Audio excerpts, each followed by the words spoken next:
Call the meeting to order. Standing Committee on Access to Information, Privacy and Ethics. Today, meeting number 85. And we're here to discuss a letter from Mr. Peter Kent. Peter. Thank you, Chair, and Happy New Year to colleagues around the table. And I thank you for your decision to call this to this meeting in response to my letter, Mr. Chair. Just to remind the committee, and for the record, my request to you was to place a motion today to be considered by committee that the committee invite the Prime Minister to discuss Commissioner Dawson's finding in the Trudeau report released by the Commissioner's office on December 20th, 2017, and that this meeting take place either on January 17th or January 18th, 2018. And to explain the logic behind this request, Chair, I'll remind all members that the Commissioner released her report, the Trudeau report, 1 week after the House of Commons rose in December. Several hours after that report was released, the Prime Minister did meet with the media in the lobby of the House and held what I think is most fairly described as a disjointed news conference, struggling to answer some very basic questions from journalists with regards to the Commissioner's findings. The Prime Minister did make an apology in that news conference, but it was a qualified apology, and in the same sentence, he made clear that he disagreed with Commissioner Dawson's finding against his claim of a deep and lasting relationship with the Aga Khan. Why today's meeting? Why my motion before the committee today? Well, most members of Parliament should be back on the clock. We've all had an appropriate holiday break. And just as important, the Prime Minister's schedule this month is somewhat more flexible than it will be, I anticipate, come the end of the month when the House resumes and when he will have obligations elsewhere in the country and abroad. Why this motion to invite the Prime Minister? Well, questions with regards to his holiday in the Caribbean in question period throughout the year, this past year, have not been met with meaningful answers. This committee is empowered by standing orders of the House of Commons to respond to the reports and consequences reported by the Ethics Commissioner. This is a calm and it's a respectful setting to discuss the Commissioner's findings with the subject of that investigation and that report, the Prime Minister of Canada. There is no heckling. Questions are respectfully answered, and questions can be put in a relaxed manner over a period of an hour or two. This committee has had a succession of ministers, department officials, deputy ministers, and commissioners in recent months without mishap, without complaint. What would such a meeting discuss with the Prime Minister? Well, aside from questions about his initial qualified apology, there are elements of the Prime Minister's testimony contained in the Commissioner's report and observations and conclusions by the Commissioner in this extensive report, 60 or 70 pages, depending on how you measure them, and comments by the Prime Minister, for example, on the way he sees himself as Prime Minister in situations with stakeholders or those petitioning for favours or financial benefit from the Government of Canada. And I would point to the Commissioner's observation that she concluded that the Prime Minister felt that he could appear on 2 occasions with the Aga Khan, for example, exposing himself improperly under the Conflict of Interest Act on the excuse that he wasn't there on official business, he was there to build relationships. Now, yesterday, and to come to the motion before us, yesterday the spokesman at the Prime Minister's office said that Liberal members of this committee were not influenced in the decisions that they will take here today, and that they were open to vote their conscience, to make their own choices on whether or not to support this motion. I must say I was disappointed this morning in the Prime Minister's remarks on the East Coast when he said that he wants to avoid the Ottawa news bubble, that he wants to take questions on this matter from Canadians in roundtables and town halls across the country. And I would simply respectfully remind the Prime Minister that he has the same duties and obligations as every member of Parliament to be accountable to Parliament, to respect the rules and regulations and the laws of Parliament, particularly the Conflict of Interest Act. And given the unprecedented serious findings of four violations of significant elements of the Conflict of Interest Act, I believe it is his responsibility to make himself available to members of Parliament to discuss the report and his feelings about the Commissioner's findings. And there is no more appropriate location, I believe, than before this committee, which is responsible for the ethical practices of the House of Commons. So that said, I would I'll close here, Chair, and I'll simply invite my Liberal colleagues to walk through the door that was so generously opened by the Prime Minister's office yesterday and support my motion to invite the Prime Minister to attend this committee in the near future. Thank you, Mr. Kent. I have a speaking order here. I have Mr. Cullen next. Thank you, Chair. And I share the salutations. Happy New Year to everyone around the table. It is somewhat unusual to have a meeting around this particular point in time, but yet I think we're into we're into uncharted waters a bit. We've never had a report from an ethics commissioner quite like this, and so I think our response should also meet the seriousness of what's happened. My colleague mentioned the notion of an opportunity. I would put to my Liberal colleagues in particular, because I suspect the instinct might be to oppose a motion like this. Political calculation about a sitting Prime Minister appearing before a committee, answering questions. While it's not unprecedented in Canadian history, it is unprecedented to have a Prime Minister who's been found in violation of the Ethics Act. We have not had that before. So I, too, as I'm sure some of my friends across the way, watched the press conference that followed the release of this report. It was clear that some of the questions not only caused the Prime Minister some challenge in answering directly, but that the average Canadian watching this and looking for answers to some pretty specific points and decisions that the Prime Minister and his office made with regards to this trip would have left that press conference still not having those answers. I don't want to knock down question period too much, Chair, because it does serve a purpose and allows certain things to be demonstrated from time to time that we all know as members of Parliament when something that is of a serious nature that requires time and examination, that committees is where the best work of Parliament happens. I think, and I hope my colleagues share this view, that this committee works very well, even when discussing issues that have been difficult around access to information and privacy and ethics, that I've in only rare instances felt any of the bad elements of partisanship enter into our conversations. I think this committee works very well in producing the reports that we've done, and often those are unanimous. Now, I wanted to be completely open, and I'm addressing mostly my Liberal colleagues here. I've heard Mr. Kent's sentiments. I share some of those, if not all of them, about the intention behind such a meeting for me.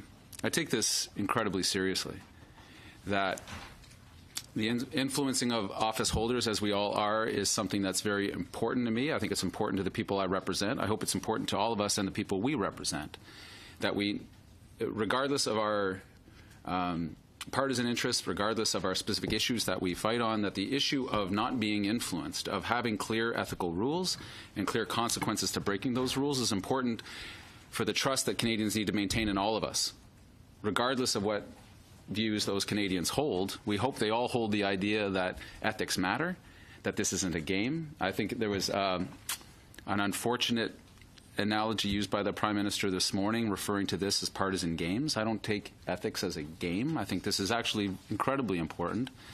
I'm sure the Prime Minister, I'm not sure, I assume the Prime Minister didn't intend the comments to be taken that way, but referring to things that happen here in Parliament as partisanship and games and everything else that happens is serious is a wrong interpretation of our world, because then it implicates Parliament as being nothing but that.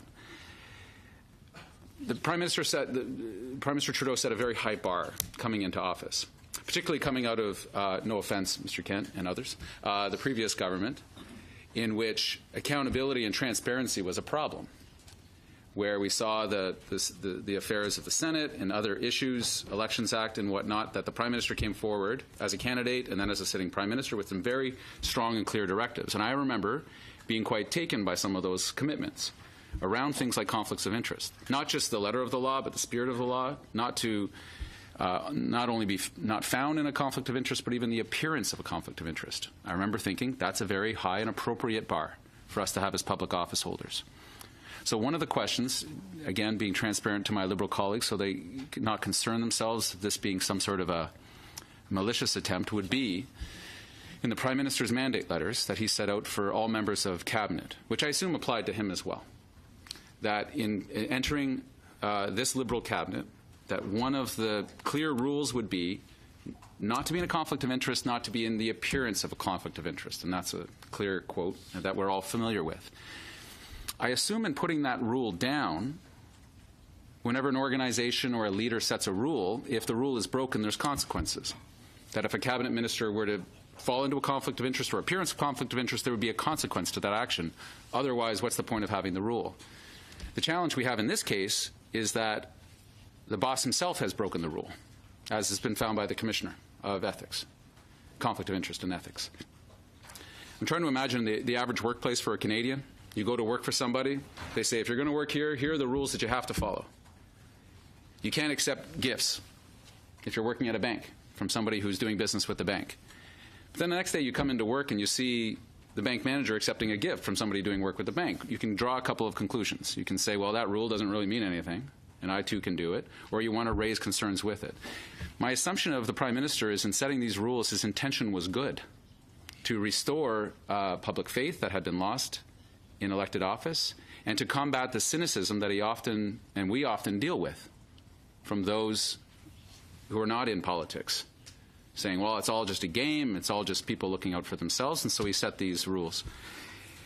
If there's no consequence other than a report and an awkward, if I can use that term, press conference, then that doesn't seem to be much of a deterrent for those who are intentionally looking to break the rules. Another question I would have, as was reported out through Ms. Dawson, the now former commissioner, was the choice and decision not to recuse himself from meetings that pertained to the foundation that was established by the Aga Khan to lobby the government.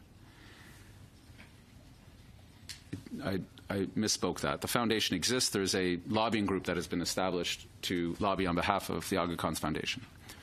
Having just in a few days prior returned from a trip that was essentially paid for except for the commercial flights by the Aga Khan, to then be in a meeting in which dealing with business that affected the Aga Khan's foundation's interest, to not recuse yourself from that meeting is a question that I have for the Prime Minister. It's a question that remains unanswered to this date. This is the forum to do it. This is the forum where we can have a civil exchange, as Mr. Kent has talked about, and find out where the lines are in the Prime Minister's own mind. Because clearly, how he interprets these rules and their application, the application of these rules, affects not just him, but everybody in his cabinet, and I would think by extension all of Parliament. I don't know how if in another scenario, I'm trying to imagine a scenario in which, I was going to say normal members of Parliament, but not Prime Ministers, would find themselves in. And somebody offered one of us a nice painting. And it was nice, and we said thank you, and we accepted it. And it was later found out and determined by the Commissioner of Ethics that that was accepted inappropriately. We should never have accepted the painting. Natural justice for me, and I don't know about my colleagues, at a bare minimum would be to return the painting. I would think. You wouldn't keep it, would we? For Canadians watching, I think a relevant question I would put to the Prime Minister is, if we have now, and I don't think he's denied this, I could be wrong, someone will correct me, he has now admitted that the accepting of this trip was inappropriate. That to ask for and receive a vacation to a private island for himself, his family, and some friends, while the Aga Khan was also lobbying his office, the Prime Minister's office, was inappropriate and broke the ethical rules that we have. Why there hasn't been a suggestion from the Prime Minister to not pay that back, and I'm going to disagree with my Conservative colleagues about the payment back of security fees. I have a different view of things. I think the Prime Minister incurs costs of security just by the nature of being a Prime Minister, but the cost of the trip itself remains for me. What's the difference? What's the difference between accepting that painting on the wall or a free trip if both of those gifts were found to be against our ethical rules? Why does the Prime Minister remain in the enjoyment of that free vacation when that would not be something that would be offered to somebody else, as the Commissioner found in her report? That the argument, Chair, of friendship, hey, do you want to use my cottage for the weekend, old buddy, doesn't work and did not qualify and did not satisfy our Commissioner. So I don't want to go on more than this, because I'm curious about my Liberal colleagues, what their views are. I believe questions remain unanswered. The Prime Minister is by law and nature accountable to Parliament. Town halls are great. Do them all the time. But it does not substitute for this, and should not be seen as a substitution for that. And I think Canadians would broadly agree. They enjoy the opportunity to ask their Prime Minister questions. The Prime Minister of Canada is accountable to Parliament, ultimately. We all, none of us sitting around this table, are in the government. None of us are in Cabinet. We don't work for the Prime Minister's office, none of us. Our job, collectively, is to hold the government to account, because the government has an extraordinary amount of power. That's the nature. The founders of our country built this for us to do our jobs. It is unprecedented, not unprecedented, it is maybe unusual for a Prime Minister to appear before a parliamentary committee. My commitment is, and I hope my colleagues know this of me enough, in our experiences, would be to treat him with the utmost respect deserving of his office, and to ask questions that I believe pertinent and on the minds of Canadians about the rules as he interprets them, about the consequences for breaking those rules as he interprets them, and the culture that has been created in his office and in his Cabinet with respect to ethics and conflicts of interest. I would also endeavour colleagues today from the Liberals, because we've heard, Chair, previously in conversations that Liberals are open to the idea of the Act, reviewing the Act, strengthening the Act, as Madam Dawson has urged us many parliaments now. I think it would be encouraging to hear from the Prime Minister an actual commitment to make some of the changes, and I would be curious about his ideas. What changes could we make that would more firmly and clearly define what the rules are, remove some of the loopholes that have been identified by the Commissioner of conflict of interest, and move this forward so that it's not simply a concerning scandal or an issue that was raised with the Prime Minister's choices around a trip, but something that is actually demonstrably an improvement of Parliament and the trust Canadians can have in it. So I look forward to my comments from my Liberal colleagues across the way, and for us resolving this. And while I do appreciate the instinct might be to resist such a scenario as calling the Prime Minister, I would say it actually would do, and I think he's capable, more than capable, of performing such a role, of answering hopefully thoughtful questions from us as committee members and understanding how we can make things better and understand the decisions that were made. Thank you, Mr. Cullen. Next up, I have Mr. Gord. Go ahead, Mr. Gord. Merci, Monsieur le Président. Tout d'abord, moi aussi, à mon Thank you, Mr. Chairman. To begin, I would like to start by wishing everyone a Happy New Year. First, we're here to discuss inviting the Prime Minister before the committee. We believe it is a relevant move, and we must engage in this exercise. Anyone who believes that the committee is exaggerating, I would not agree with, because that is the point of the committee. There is a Conflict of Interest Act. We have legislation. This is to help guide members of Parliament, and it is a way to frame our work. If someone has deviated from these rules, explanations should be forthcoming to the commissioner or to the committee, and it is up to the committee to make recommendation. This is what our work is comprised of. Now, the Prime Minister has been to the Aga Khan's Island several times, 3 times, in fact, and 2 of these trips have led to complications because these trips were organized by the PMO. It was not a last-minute spontaneous decision. For those of you who read the report, well, you learned that the trip began to be organized in 2016. The trip happened in December of that year, and people involved in the organization knew there were challenges as to how to get to the island itself, and there were certain ways of getting there, but perhaps a different means of transportation should have been used. So in this entire process, I have questions.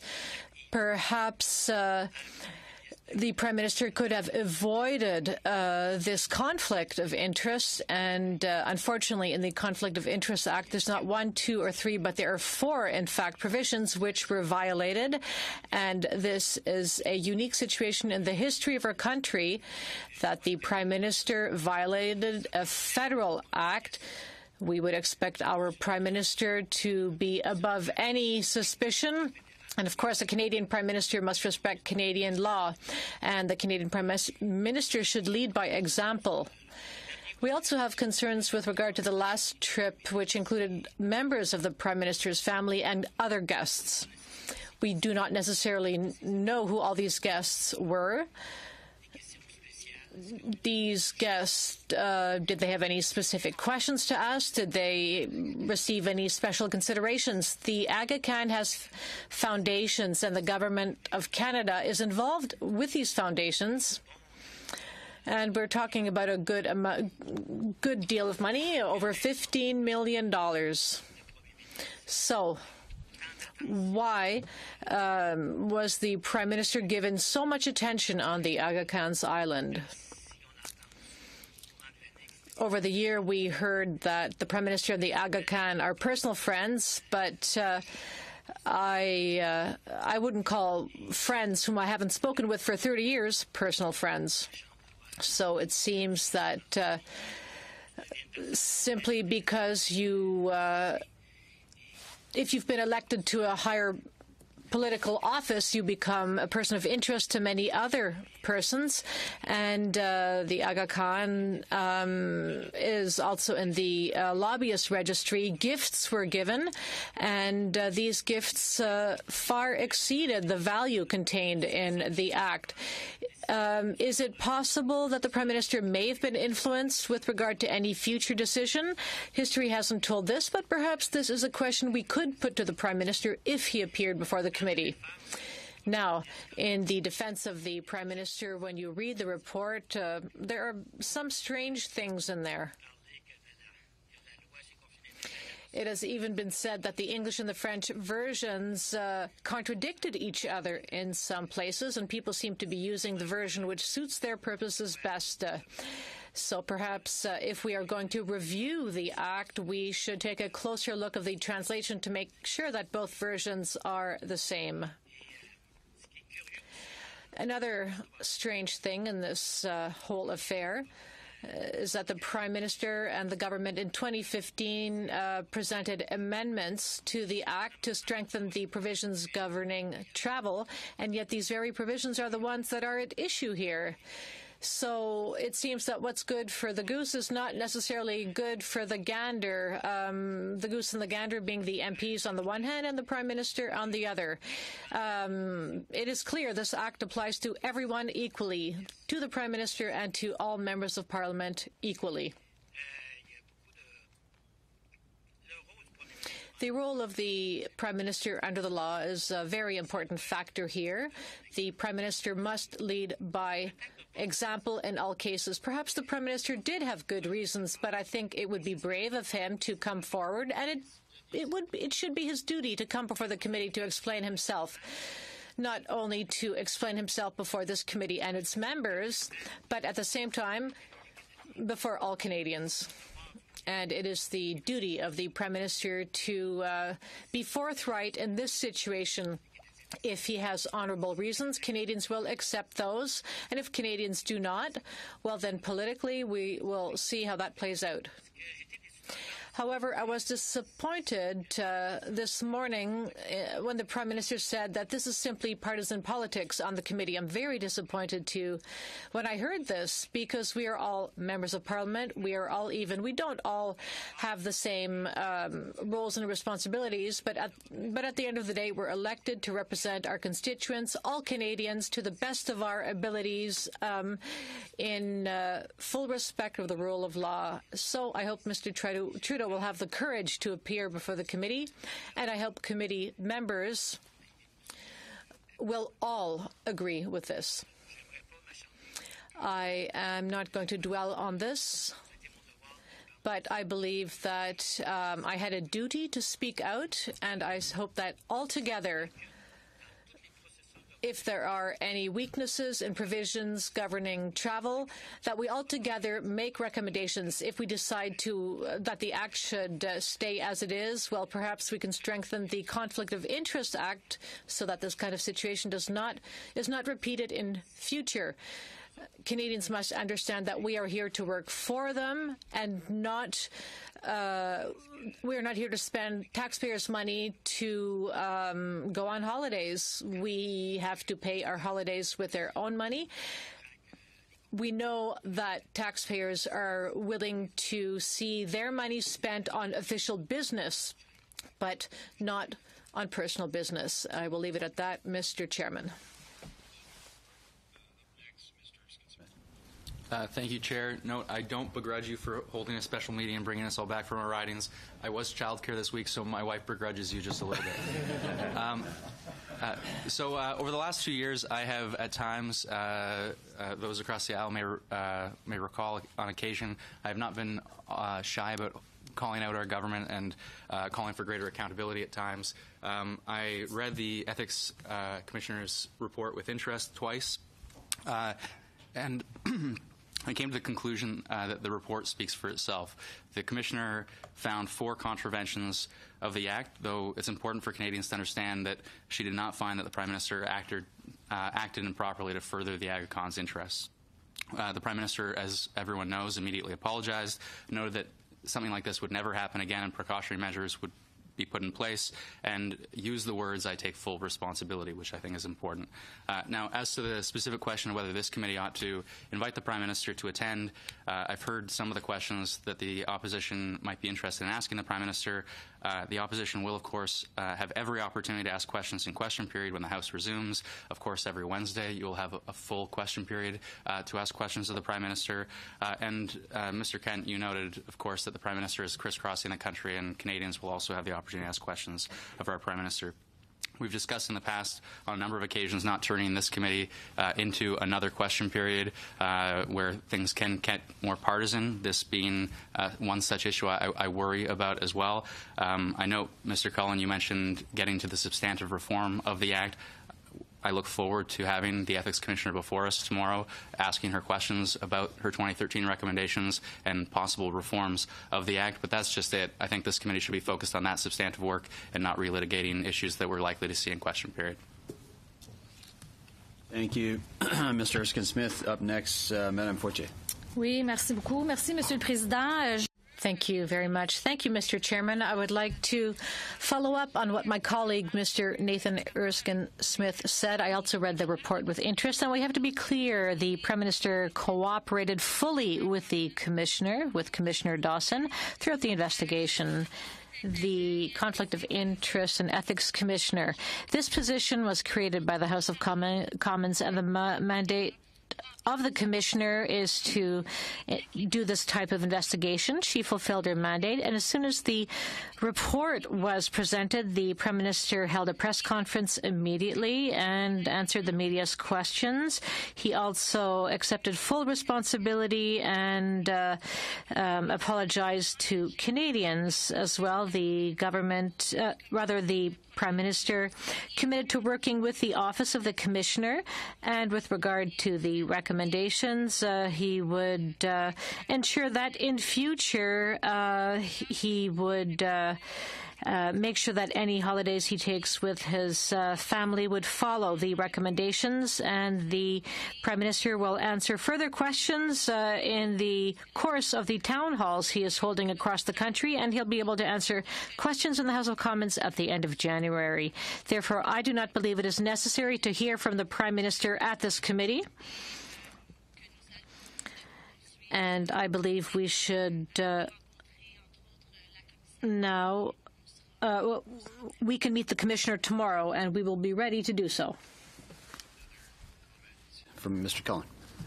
Monsieur le Président, Thank you, Mr. Chairman.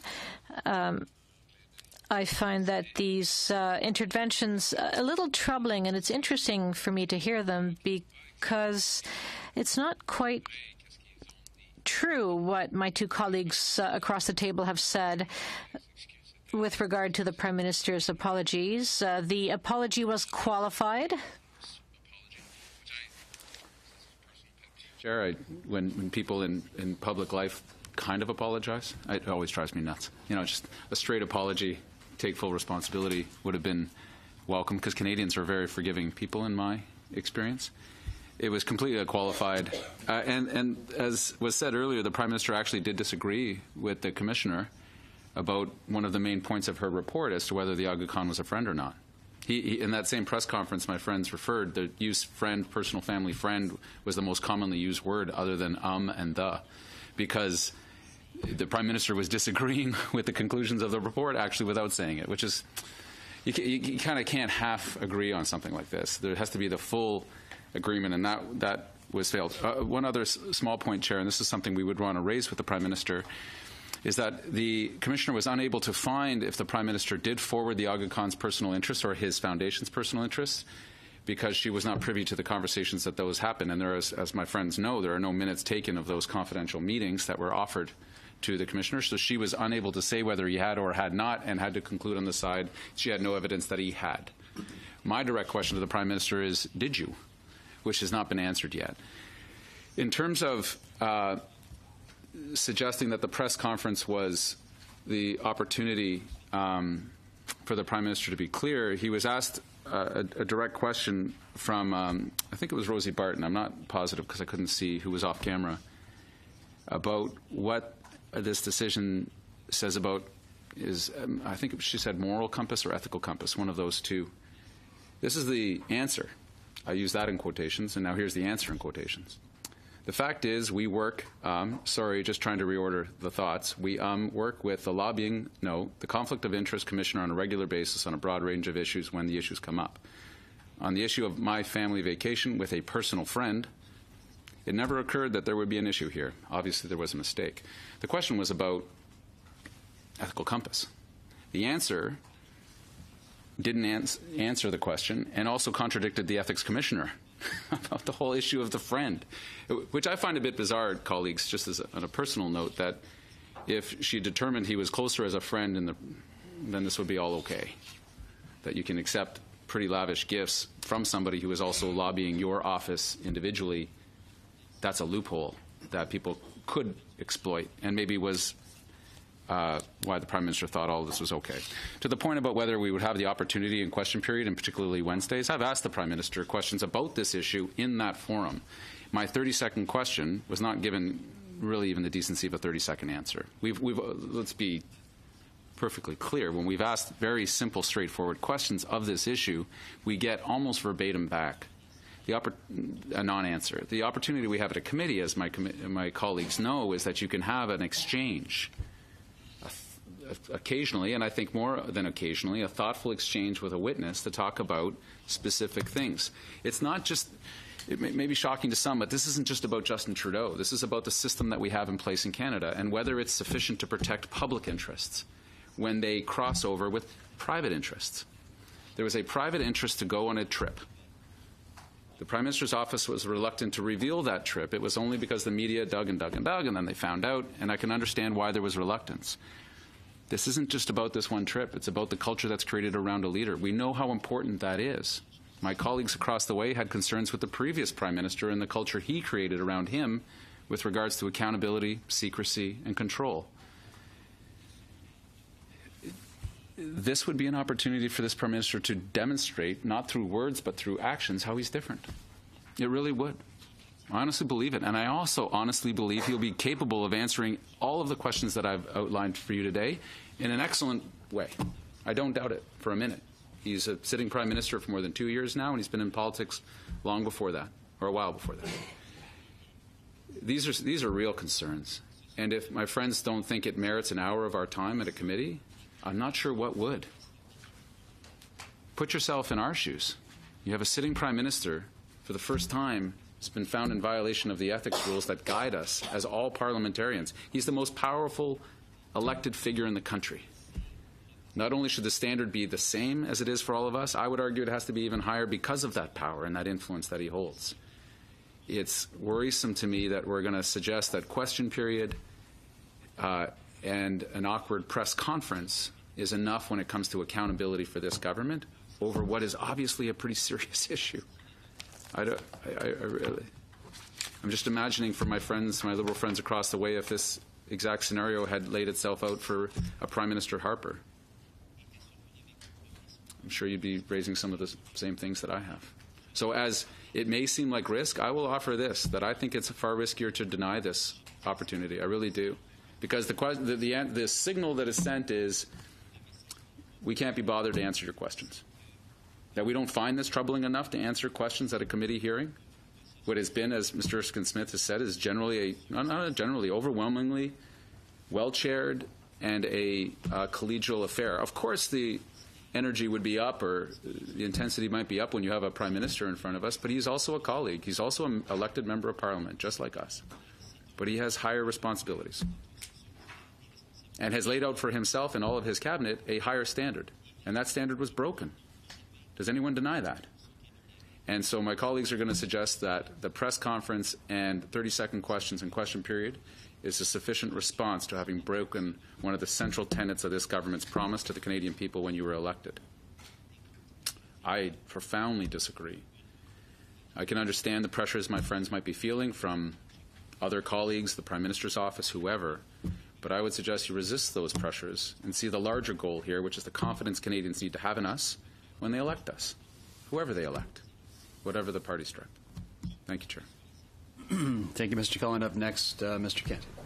Yeah, I'd just like to come back briefly to some of the broader questions raised by the Commissioner's report, and specifically that area regarding the Prime Minister's testimony to Commissioner Dawson regarding the bilateral meeting on May 17th, 2016, where she writes that Mr. Trudeau testified that despite his relationship with the Aga Khan, he did not have any concerns about attending the May 17th, 2016 bilateral meeting with him.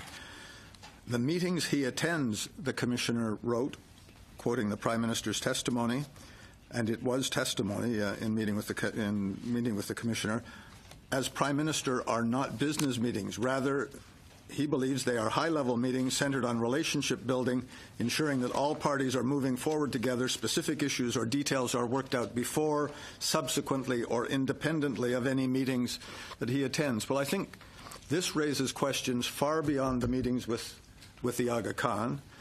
It raises questions about any meetings that he may have in future in the almost 2 years remaining in his term, with those seeking favors or funding from the federal government. Now, the fact he didn't find that he was attending a meeting improperly on official business because he was just there to relation build, the commissioner found was in violation of Section 21, one of the 4 violations that she found. And I think it's important for this committee, it's important for the House of Commons, it's important for the government, it's important for Canadians to know how this Prime Minister sees his role as Prime Minister in important meetings and with regards to the obligations that every member of Parliament and every public office holder has under the Conflict of Interest Act and the Code. Any further discussion? I have no other names on the list. Then we'll call a recorded vote, Chair? Certainly. So we'll call the vote. On the motion, Mr. Erskine-Smith. No. Mr. Saini. No. Mr. Fergus. Je vote non. Madame Fortier. No. Mr. Biddle. No. Monsieur Picard. No. Mr. Kent. Oui. Monsieur Gourde. Oui. Mr. Cullen. Yes.